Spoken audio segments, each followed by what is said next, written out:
Hello and welcome to English Listening Practice. I'm Mia Johnson, and I'm so happy you've decided to join me today. This episode is specially created for A2 and B1 learners who want to build a strong foundation in English listening skills. If you're at the A2 or B1 level, you probably understand basic English, but sometimes real conversations feel too fast or confusing. That's completely normal. Today, we're going to practice with clear, everyday English that will help you feel more confident. I speak slowly and clearly, and I'll repeat important information. Don't worry if you don't understand everything the first time.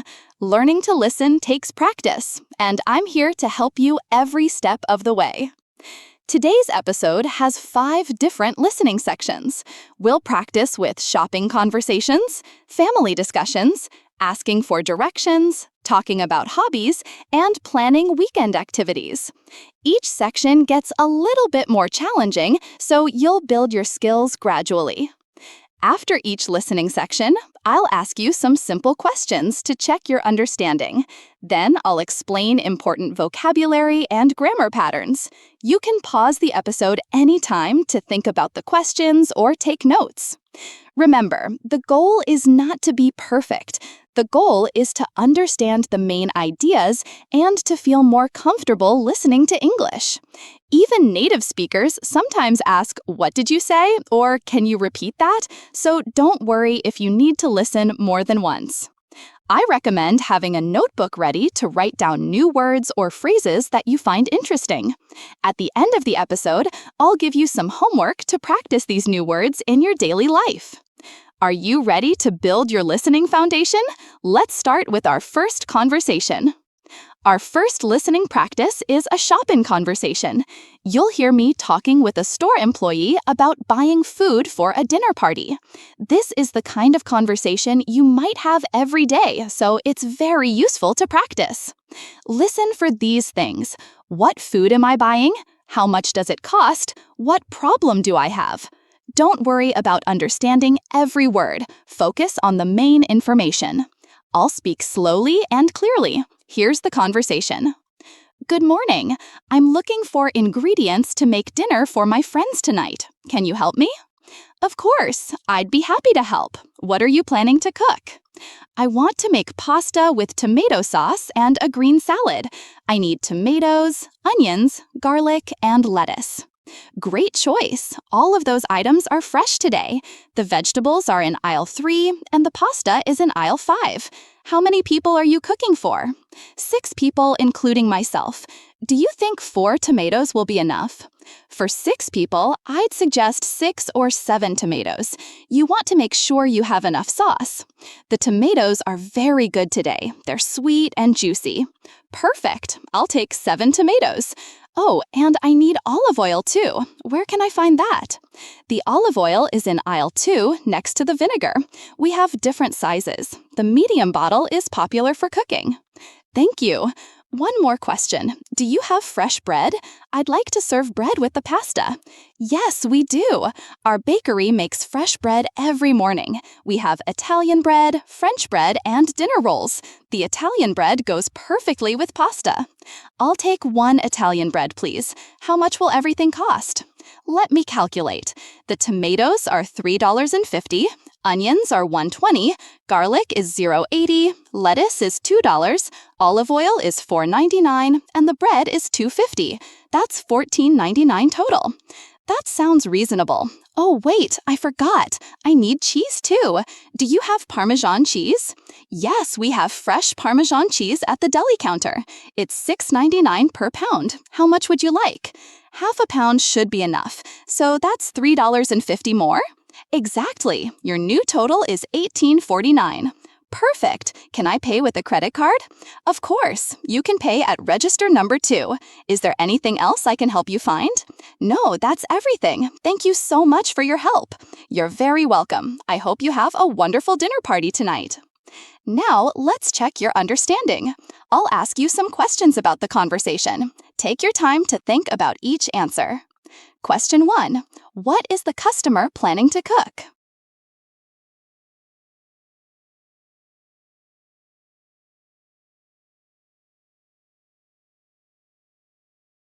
The answer is pasta with tomato sauce and a green salad. Question 2. How many people will eat the dinner?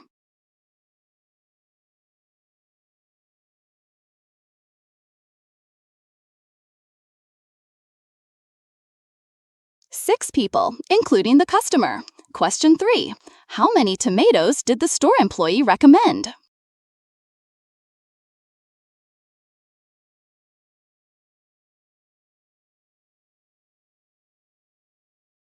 6 or 7 tomatoes. The customer decided to buy 7. Question 4. What type of bread did the customer choose?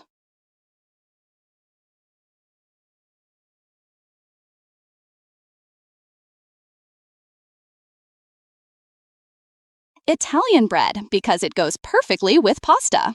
Question 5. What did the customer forget to buy at first?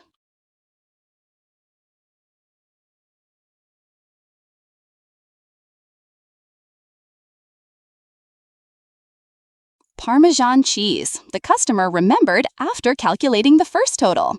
Excellent. Now let's learn some useful vocabulary from this conversation. Ingredients. The food items you need to make a recipe. For example, I need ingredients for pasta. Aisle. A row in a store where products are displayed. The pasta is in aisle 5. Fresh. Recently made or old. The vegetables are fresh today. Juicy. Full of juice usually describes fruit. The tomatoes are sweet and juicy. Calculate. To add numbers together to find the total. Let me calculate the cost.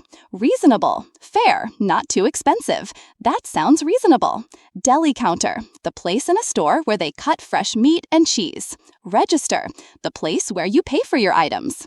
Notice how the customer asked polite questions like, "Can you help me?" and "Where can I find that?" These are very useful phrases for shopping. The store employee was helpful and gave extra information, like, "The Italian bread goes perfectly with pasta." This shows good customer service. In this conversation, we also practiced numbers and prices. This is very important for shopping in English. Did you notice how the employee said $14.99 and $18.49? Practice saying these numbers out loud. Our second listening practice is a family conversation. You'll hear a mother and her teenage daughter talking about planning a birthday party. Family conversations are usually more casual and emotional than shopping conversations. Listen for these things. Whose birthday is it? Where will the party be? What food will they serve? What problem do they need to solve? Family members often interrupt each other and speak with more emotion. This is normal. Let's listen. Sarah, we need to talk about your brother's birthday party. It's only 2 weeks away, and we haven't planned anything yet. I know, Mom. I've been thinking about it. Can we have it in the backyard? The weather should be nice in May. That's a good idea. The backyard is perfect for a party. How many friends do you think Tom will want to invite? Probably about 12 kids from his class, plus a few neighbors. So maybe 15 children total? 15 children? That's a lot. We'll need to plan the food carefully.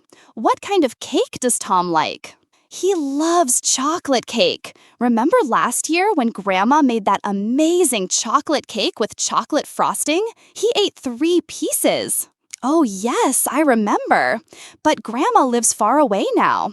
Should we buy a cake from the bakery or should we make one ourselves? Can we make it ourselves? I want to help. We could make it together on Saturday morning. That sounds like fun. We'll need to go shopping for ingredients on Friday. What about decorations? Tom's favorite colors are blue and green. We could get balloons and streamers in those colors. Oh, and we need a happy birthday banner. Good thinking. What about games and activities? We need to keep 15 children busy for 2 hours. We could set up different activity stations in the backyard, maybe a painting station, a games area, and, what about a treasure hunt? A treasure hunt sounds exciting, but that might be too complicated. Remember, these are 7-year-old children. You're right. Maybe we should keep it simple. What about musical chairs and freeze dance? Kids love those games. Perfect. Those are easy to organize. Now, what about the weather? What if it rains? Oh no, I didn't think about that. We can't fit 15 children in our living room. Don't worry, honey. We can rent a small tent for the backyard. It's not expensive, and then we won't worry about the weather. That's a great solution. Should we call the rental company today? Yes, let's do that. I'll call them this afternoon. You know what? I think this is going to be the best birthday party ever. I hope so. Tom is going to be so surprised and happy. He's lucky to have such a caring sister. Now, let's make a shopping list for the cake ingredients. Now, let's check your understanding of this family conversation. Question 1. Whose birthday party are they planning? Tom's birthday party. Tom is Sarah's brother. Question 2. Where do they want to have the party? In the backyard. Question 3. How many children will they invite? About 15 children, 12 from Tom's class plus some neighbors. Question 4. What kind of cake does Tom like? Chocolate cake. He loves chocolate cake with chocolate frosting. Question 5. What is their solution for bad weather? They will rent a small tent for the backyard. Great job! Let's learn some family conversation vocabulary. Backyard, the area behind a house, usually with grass. Let's have the party in the backyard. Frosting, the sweet covering on top of a cake, also called icing. Decorations, things you use to make a party look nice, like balloons and streamers. Banner, a long sign with words on it, like Happy Birthday. Activity stations, different areas with different games or activities. Treasure hunt, a game where you look for hidden objects. Musical chairs, a game where children walk around chairs and sit when the music stops. Freeze dance, a game where children dance and stop moving when the music stops. Rental company, a business that lets you borrow things for money. Caring, showing love and concern for someone. Did you notice how the mom and daughter showed their feelings? Sarah was excited, and the mom was caring, but also practical. They solved problems together, like what to do if it rains. Family conversations often include planning and problem solving. They also show emotions more than business conversations. This is normal in English. Our third listening practice is about asking for directions. This is a very common situation when you visit a new place. You'll hear me asking a local person how to get to the library. Listen for these things. Where do I want to go? What landmarks does the person mention? How long will it take to walk there? Direction conversations can be tricky because they include a lot of location words like left, right, straight, and corner. Let's practice. Excuse me, I'm sorry to bother you. I'm looking for the public library. Do you know where it is? Oh, yes, the library. It's not too far from here.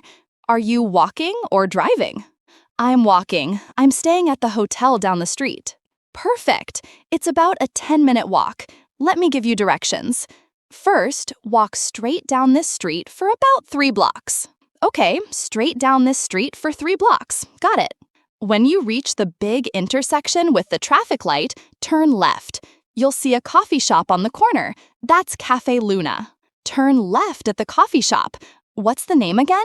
Cafe Luna. It has a bright yellow sign, so it's easy to see. Great! What do I do after I turn left? After you turn left, walk for about 2 more blocks. You'll pass a small park on your right side and a post office on your left side. A park on the right, post office on the left. Then what? Then you'll come to another intersection. The library is right there on the corner. It's a big brick building with white columns in front. A brick building with white columns. That sounds easy to recognize. Yes, you can't miss it. There's also a big sign that says Public Library in blue letters. Perfect. Let me repeat the directions to make sure I understand.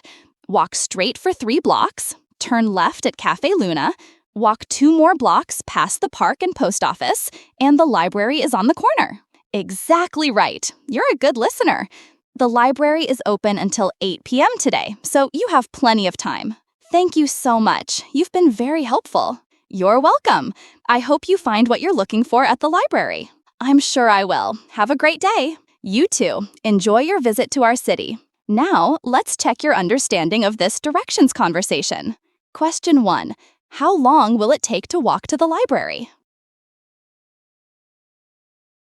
About 10 minutes. Question 2. What should I do at the first intersection? Turn left at the coffee shop, Cafe Luna. Question 3. What will I see on the way to the library? A small park on the right and a post office on the left. Question 4. What does the library look like? A big brick building with white columns in front and a blue sign. Question 5. What time does the library close? 8 p.m. Excellent! Let's learn some direction vocabulary. Intersection, where two streets meet and cross each other. Traffic light, the red, yellow, and green lights that control traffic. Landmark, an easy-to-see building or place that helps you know where you are. Blocks, the distance between two streets. Walk 3 blocks. On the corner, at the place where two streets meet. Brick building, a building made of small red or brown rectangular stones. Columns, tall, round supports that hold up a building. You can't miss it. It's very easy to see and find. Plenty of time, more than enough time. Notice how the tourist repeated the directions at the end? This is a great strategy. When someone gives you directions, always repeat them to make sure you understand correctly. The local person was very patient and gave clear, detailed directions. Good direction givers mention landmarks, like the coffee shop, park, and post office, to help you know you're going the right way. Our 4th listening practice is about hobbies. You'll hear 2 friends talking about joining a photography club. Hobby conversations are fun because people share their interests and passions. Listen for these things. What hobby are they discussing? When does the club meet? What will they learn? What equipment do they need? Here's the conversation. Hey, Jessica, I heard about a really cool photography club that meets at the community center. Are you interested in joining? Photography? That sounds interesting. I've always wanted to learn how to take better pictures. Tell me more about it. Well, it's for beginners, so you don't need any experience. They meet every Saturday afternoon from 2 to 4 p.m. Saturday afternoons work perfectly for me. What do they do in the meetings? The instructor teaches different techniques each week. Last week, they learned about lighting. This week, they're practicing portrait photography. Portrait photography, that's taking pictures of people, right? Exactly. And next week, they're planning a field trip to the botanical gardens to practice nature photography. A field trip sounds fun. Do I need to bring my own camera? You can bring your own camera if you have one, but they also have cameras you can borrow. They have both digital cameras and some old film cameras. That's convenient. I only have my phone camera, so I'd probably need to borrow one. How much does it cost to join? It's only $20 per month, and that includes all the equipment and materials. It's a really good deal. That is a good deal. What materials do they provide? They give you workbooks with tips and exercises, plus they print your photos so you can see how they look on paper. I love that they print the photos. Everything is digital now, but there's something special about holding a real photograph. I completely agree. The instructor, Mr. Rodriguez, has been a professional photographer for 20 years. He has amazing stories about his travels. He sounds like a great teacher. Are there many people in the club? About 15 people, all different ages. There are some teenagers, college students, and even some retirees. Everyone is really friendly. I like that it's a mixed group. You can learn from people with different perspectives. Exactly. And they have a photo contest every month. The winner gets a gift certificate to the camera store. A contest sounds exciting. Even if I don't win, it would be fun to participate. That's the right attitude. So, are you interested in coming with me this Saturday? Yes, I'd love to. Should I call to register or can I just show up? You can just show up for the first meeting. If you like it, then you can register and pay the monthly fee. Perfect. I'm really excited about this. Thank you for telling me about it. You're welcome. I think we're going to have a lot of fun learning photography together. Now, let's check your understanding of this hobby conversation. Question 1. When does the photography club meet?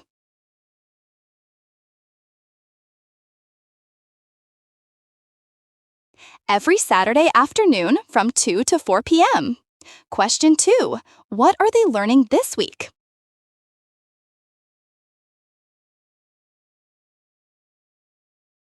Portrait photography, taking pictures of people. Question 3. Where are they going for the field trip?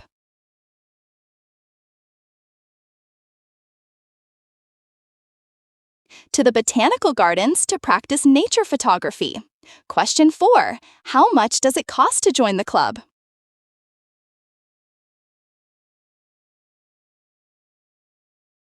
$20 per month, including all equipment and materials. Question 5. What do they do every month?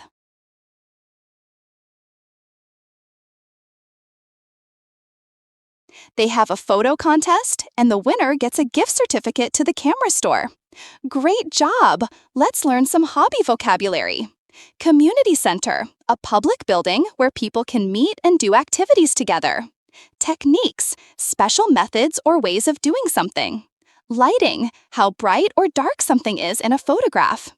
Portrait photography, taking pictures of people. Field trip, going to a different place to learn something. Botanical gardens, a place with many different plants and flowers. Nature photography, taking pictures of plants, animals, and outdoor scenes. Equipment, tools and things you need for an activity. Digital cameras, cameras that save pictures electronically. Film cameras, older cameras that use film instead of digital memory.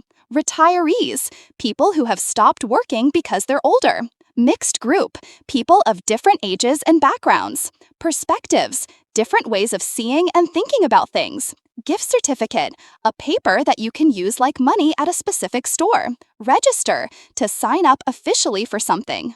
Notice how both friends were enthusiastic and supportive? When talking about hobbies, people often share their excitement and encourage one another. This creates a positive, friendly conversation. Our final listening practice is about making weekend plans.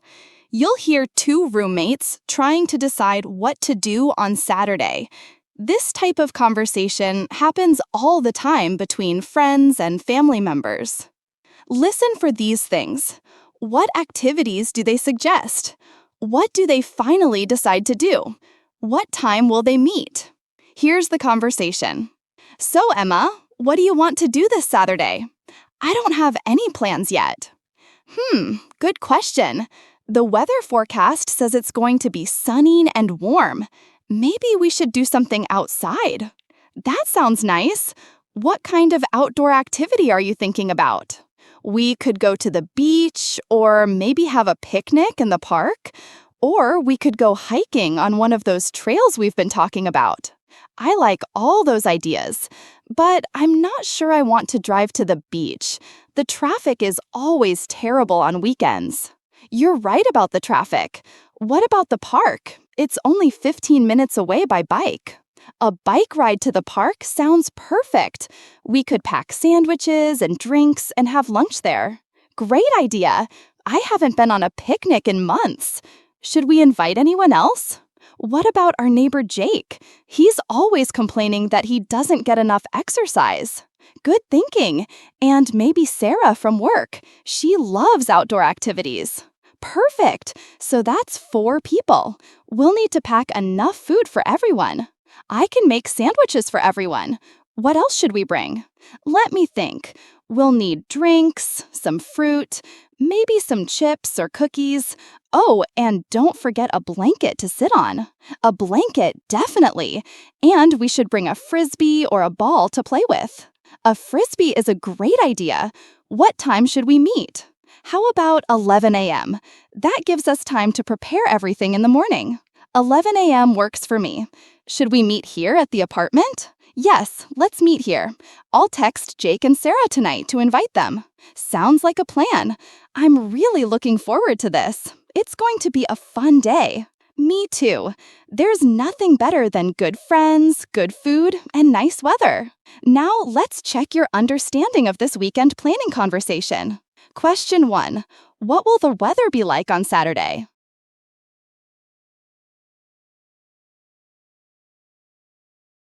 Sunny and warm. Question 2. Why don't they want to go to the beach?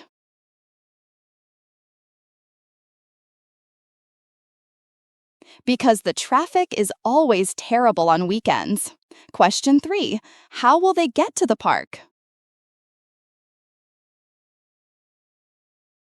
By bike. It's only 15 minutes away. Question 4. Who will they invite to join them? Their neighbor Jake and Sarah from work. Question 5. What time will they meet? 11 a.m. at the apartment. Excellent! Let's learn some weekend planning vocabulary. Weather forecast, a prediction about what the weather will be like. Outdoor activity, something you do outside. Trails, paths for walking or hiking in nature.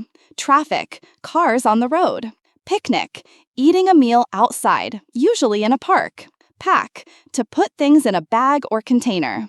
Complaining, saying negative things about something.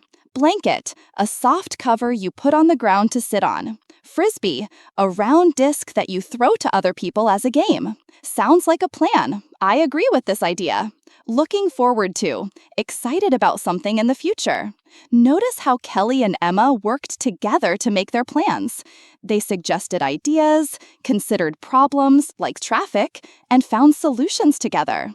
This is how friends typically make plans in English. Congratulations! You've completed a full hour of A2/B1 English listening practice. We've practiced 5 different types of everyday conversations: shopping, family planning, asking for directions, talking about hobbies, and making weekend plans. These are the kinds of conversations you'll have in real life when you use English. I hope you feel more confident about understanding everyday English now. Let me give you some important tips for continuing to improve your listening skills. First, don't worry about understanding every single word. Focus on understanding the main ideas and important details. Native speakers don't always catch every word either. Second, practice listening to English a little bit every day. Even 10 minutes of practice is better than studying for 2 hours once a week. Third, listen to different types of English. Watch English movies with subtitles, listen to English songs, or find English podcasts about topics you enjoy. Fourth, practice speaking the words and phrases you hear. When you repeat what you hear, it helps your brain remember the sounds and patterns of English. Fifth, be patient with yourself. Learning to understand English takes time, and everyone learns at their own pace. Celebrate small improvements. Now, let me give you some homework for this week. First, choose 3 new vocabulary words from today's episode. Write them in sentences about your own life. For example, if you learned the word ingredients, write, "I need ingredients to make my favorite soup." Second, try to have one English conversation this week using phrases from today's episode. You could practice asking for directions, talking about your hobbies, or making plans with a friend. Third, listen to today's episode again, but this time try to repeat the sentences after you hear them.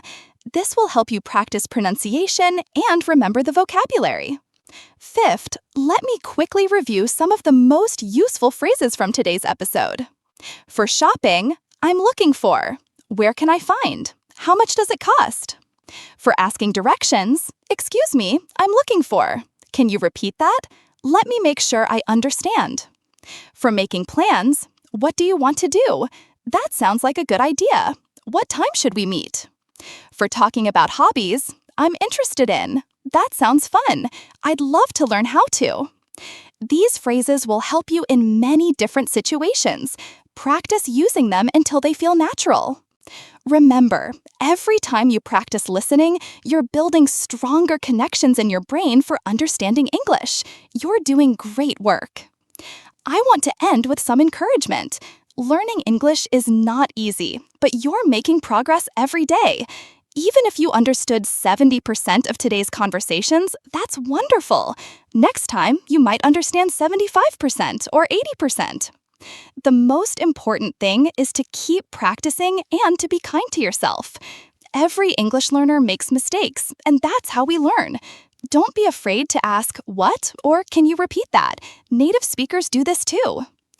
Thank you for spending this hour with me practicing your English listening skills. I'm Mia Johnson, and I believe in your ability to understand and speak English confidently. Keep listening, keep practicing, and remember, you're building a strong foundation for your English future. See you next time for more English listening practice. Hello, wonderful English learners. Welcome to Artificial Fluency Podcast English Speaking Practice episode, the podcast where intermediate learners transform their speaking skills from hesitant to confident. I'm Emma, and I'm absolutely thrilled you've joined me today. If you're at the B1 or B2 level, you probably understand most of what I'm saying right now. But when it comes to speaking, well, that's a different story, isn't it? You know the words, you understand the grammar, but when you open your mouth to speak, everything seems to disappear. Sound familiar? Today's episode is designed specifically for you. We're going to practice real conversations, work on natural pronunciation, and most importantly, build the confidence you need to speak English fluently and naturally. This isn't about perfect grammar or textbook English. This is about real communication that works in the real world. Over the next 30 minutes, we'll practice everyday situations, learn expressions that native speakers actually use, and build your speaking confidence step by step. I'll give you plenty of time to practice out loud. Yes, I want you to actually speak. Don't just listen passively. This is your speaking practice session, so let's make it count.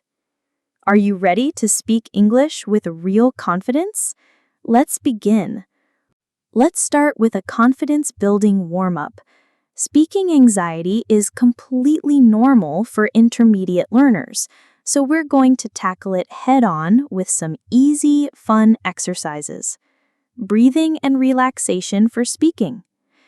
First, let's work on your breathing. Good breathing helps you speak more clearly and feel more relaxed. Take a deep breath in through your nose, hold it for 3 seconds, and slowly breathe out through your mouth. Do this 3 times with me.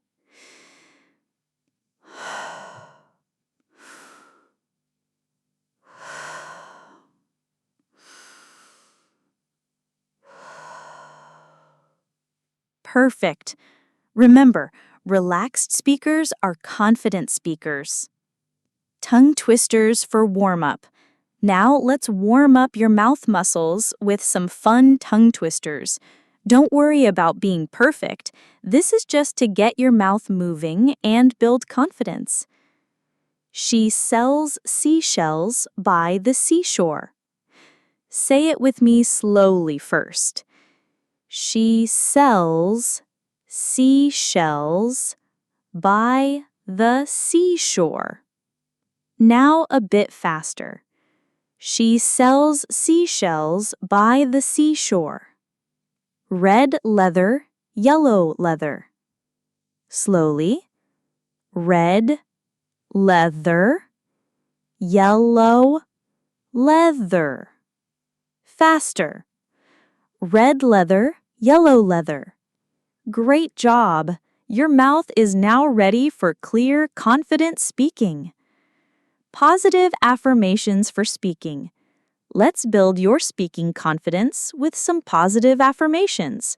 Repeat after me and really believe what you're saying. I can speak English clearly and confidently. My English is good enough to communicate effectively. I'm not afraid to make mistakes because they help me learn. Every time I speak English, I get better and more confident. Excellent!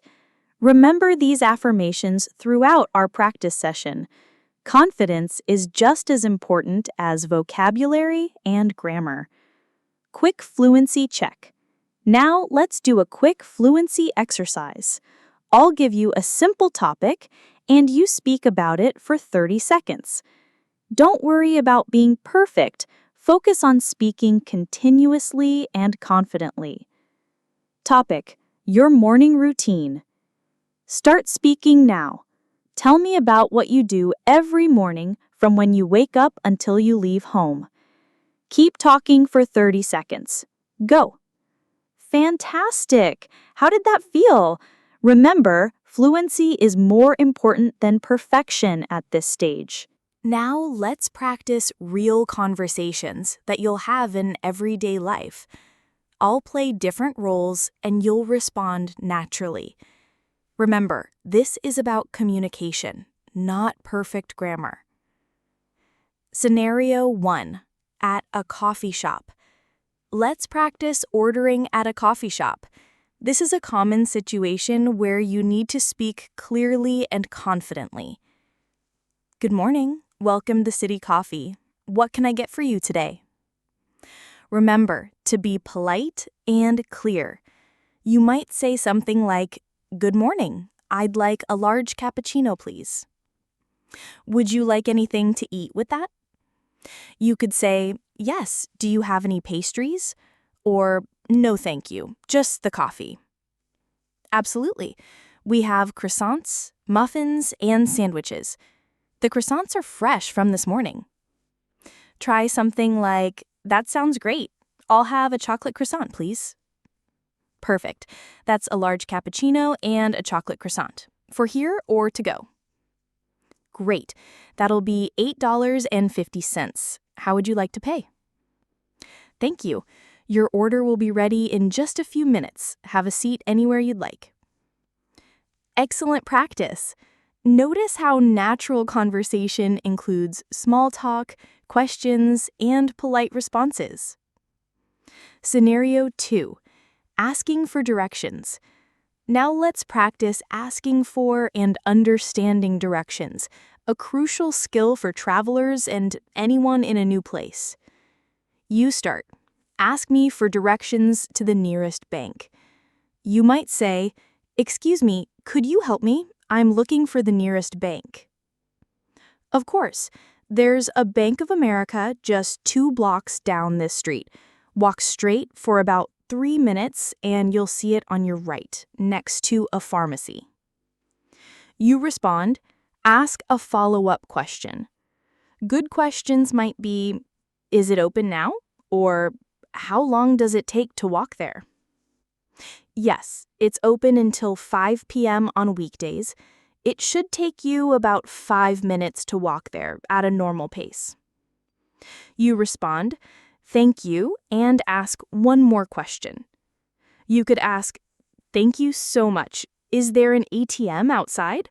Or, "Perfect, thank you for your help." You're very welcome. Yes, there are ATMs both inside and outside the bank. Have a great day. You respond, "Say goodbye politely." Perfect. Notice how asking for directions involves politeness, gratitude, and follow-up questions. Scenario 3. Making small talk with a colleague. Small talk is essential for building relationships. Let's practice casual conversation with a work colleague. "Hey, how was your weekend?" Share something about your weekend. It doesn't have to be exciting. It was good, thanks. I spent time with family. That sounds nice. I had a pretty busy weekend myself. I went hiking with some friends and then had a barbecue on Sunday. Show interest and ask a question. Try something like, "That sounds fun. Where did you go hiking?" Or, "Nice. Did you cook anything special at the barbecue?" We went to the mountains about an hour outside the city. The weather was perfect for it. How about you? Do you enjoy outdoor activities? You respond, answer, and turn the question back. You might say, "I love being outdoors, especially in nice weather. Do you go hiking often?" Or, "I prefer indoor activities, but I enjoy walking in the park. Do you have a favorite hiking spot?" I try to go hiking at least once a month. It's a great way to relax and get exercise. Speaking of exercise, have you tried the new gym that opened near our office? Well, I should probably get back to work. It was great chatting with you. End the conversation politely. Excellent. Small talk is about showing interest, asking questions, and being friendly, not about having perfect grammar. Now let's work on pronunciation and intonation. The melody of English that makes you sound natural and confident. Good pronunciation isn't about having a perfect accent. It's about being clearly understood. Word stress patterns. English uses stress to show which parts of words are most important. Getting stress wrong can make words hard to understand, even if your individual sounds are correct. Let's practice some common stress patterns. 2-syllable words with first syllable stress. Happy, not happy. Table, not table. Window, not window. Repeat after me. I'm happy to sit at this table by the window. 2-syllable words with second syllable stress. Relax, not relax. Forget, not forgot. Begin, not begin. Repeat. I need to relax and not forget when the meeting will begin. 3-syllable words. Important, beautiful, computer. Repeat. It's important to have a beautiful computer. Great job. Word stress makes a huge difference in how natural you sound. Sentence stress and rhythm. English sentences have a rhythm. Some words are stressed, loud, and clear, while others are unstressed, quick and quiet. Content words, nouns, main verbs, adjectives, get stress. Function words, articles, prepositions, auxiliary verbs, are usually unstressed. Let's practice. I went to the store to buy some milk. The stressed words went, store, buy, and milk carry the main meaning. The unstressed words I, to the, to, some connect the ideas. Repeat after me. I went to the store to buy some milk. She's working on an important project. Repeat. She's working on an important project. We're planning to meet at the restaurant. Repeat. We're planning to meet at the restaurant. Perfect. This rhythm makes your English sound natural and easy to understand. Intonation for questions and statements. Intonation, the rise and fall of your voice, changes the meaning of sentences. Let's practice the most important patterns. Yes/no questions, rising intonation. Your voice goes up at the end. Are you coming to the party? Repeat. Do you like coffee? Repeat. WH questions with falling intonation. Your voice goes down at the end. Where are you going? Repeat. What time is the meeting? Repeat. Statements, falling intonation. I love this restaurant. Repeat. The weather is beautiful today. Repeat. Excellent. Correct intonation makes your meaning crystal clear and sounds completely natural.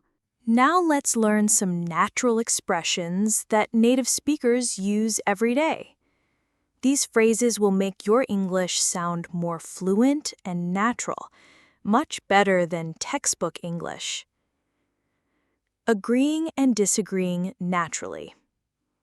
Instead of always saying, I agree or I disagree, let's learn more natural ways to express agreement and disagreement. Natural ways to agree. Absolutely. Strong agreement. You're right about that. That's exactly what I think. I couldn't agree more. Practice situation. I say, the weather has been amazing this week. You agree naturally. Natural ways to disagree politely. I see your point, but that's one way to look at it, but I'm not so sure about that. Actually, I think practice situation. I say, I think social media is completely bad for society. You disagree politely. Great. These expressions sound much more natural than basic yes or no responses. Expressing opinions confidently. Instead of always saying, I think, let's learn more sophisticated ways to express opinions. Strong opinions. I'm convinced that, in my opinion, I strongly believe that, from my perspective, softer opinions. It seems to me that I tend to think that, I have a feeling that, my impression is that. Practice. Give me your opinion about learning languages online using one of these phrases. Excellent! These phrases make you sound more thoughtful and sophisticated. Conversation fillers and natural flow. Native speakers use filler phrases to give themselves thinking time and make conversation flow naturally. These aren't mistakes, they're essential for natural speech. Thinking time fillers. Well, actually, practice using fillers naturally. I'll ask you a question, and you answer using some natural fillers. What do you think about working from home? Answer using fillers naturally. For example, well, I think it has advantages and disadvantages. It's convenient, but actually, I miss talking to colleagues in person. Transition phrases. Speaking of which, that reminds me, by the way, before I forget, practice. Tell me about your job, then use speaking of which to transition to talking about your colleagues. Perfect. These natural expressions make your English sound fluent and conversational, not robotic or textbook-like. Now let's build your confidence through storytelling. Telling stories in English is one of the best ways to practice natural, fluent speaking. Stories have a beginning, middle, and end, which gives structure to your speaking practice. Simple story structure. Every good story has 3 parts: setting the scene, when and where did it happen, what happened, the main events, the ending or conclusion. How did it end? What did you learn? Let's practice with useful story starting phrases. Setting the scene. Last weekend. A few months ago. When I was younger. Just yesterday. Telling what happened. And then, suddenly, after that, the next thing I knew, ending the story. In the end, finally, it turned out that, looking back. Storytelling practice 1. A memorable meal. Let's practice telling a story about a memorable meal you had. Use the structure we just learned. I'll start you off. Tell me about a really good meal you had recently or a long time ago. Start your story. Continue. What made it special? Who were you with? Finish your story. How did you feel about the experience? Wonderful! Notice how stories are much easier to tell than random speaking because they have natural structure. Storytelling practice 2. A learning experience. Now tell me about a time when you learned something new or made an interesting mistake. Begin your story with setting the scene. Continue with what happened. End with what you learned or how you felt. Excellent storytelling. You're building confidence and fluency through natural narrative structure. Congratulations!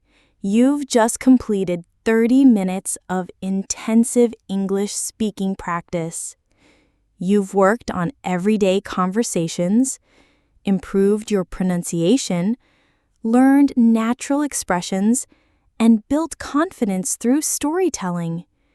Your speaking challenge this week: practice daily affirmations.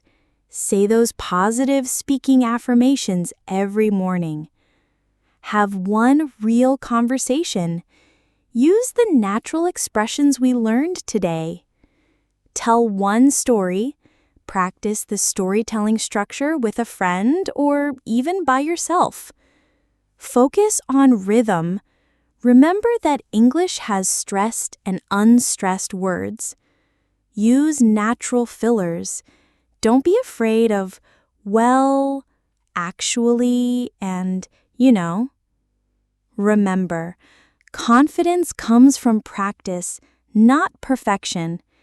Every time you speak English, you're improving. Your goal isn't to sound like a native speaker. It's to communicate clearly and confidently.